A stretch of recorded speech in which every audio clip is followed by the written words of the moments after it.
முறையாக இந்த கேது திசையில் தான் ஆதி காலத்தில் பிறந்திருக்காங்க. அதனால தான் சித்தர்கள் ஆனாங்க.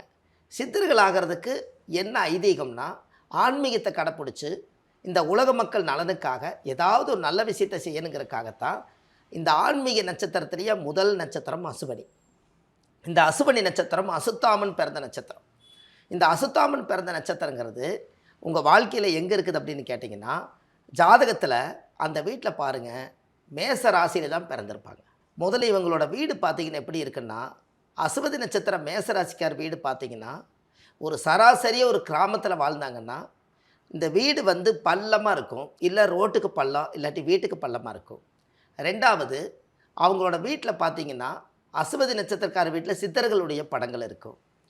ரெண்டாவது, ஆன்மீகத்தினுடைய பழைய புராணங்கள், ராமாயணம், மகாபாரதம், இந்த மாதிரி பழைய நூல்கள் எல்லாம் அவங்க வீட்டில் இருக்கும்.